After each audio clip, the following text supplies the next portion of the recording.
अब जैसे आपने एक अच्छा कर्म किया तो आपके माता पिता को धन्यवाद दिया जाएगा, आपका पूरा परिवार सुखी होगा, आपका पड़ोस सुखी होगा, आपका गांव सुखी होगा कि हमारे गांव में वो हैं।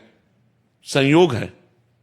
आपने गलत काम किया, किस गांव का है, उस गांव की बदनामी, उस मोहल्ले के, उस परिवार के लोग सब दुखी हो जाएंगे। तो कर्म का ऐसा जाल है कि वो जहां तक हमारा संबंध होता है वहां तक प्रभाव डालता है। तो अगर संबंध हमसे आपसे नहीं है तो कोई प्रभाव नहीं, अगर है तो दुखी हो। मान लो शिष्य है तो हम भी दुखी हो जाएंगे, अच्छा ऐसा हुआ, हे भगवान उसकी रक्षा करना। संबंध का प्रभाव दुख सुख का अनुभव कराता है। तो जहां तक हमारा संबंध है शरीर से वहां तक हमारे कर्म से संबंध है और उसको दुख भोगना पड़ेगा। बहुत दूर का रिश्ता है पर संबंध है, कोई घटना अच्छा ऐसा हुआ तो हमको जितना संबंध है उतना दुख होगा। घनिष्ठ संबंध है तो व्यथा इतनी बढ़ जाएगी कि आप सह नहीं पाएंगे, रोने लगेंगे।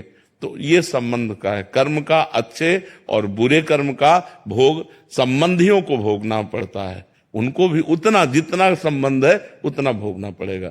अब हमारा ज्यादा संबंध नहीं है पर सुनने का है तो एकदम एक थोड़ा सा विषाद हुआ और भाई मर गया और ज्यादा विषाद हुआ, पुत्र मर गया तो विषाद में एकदम चले गए।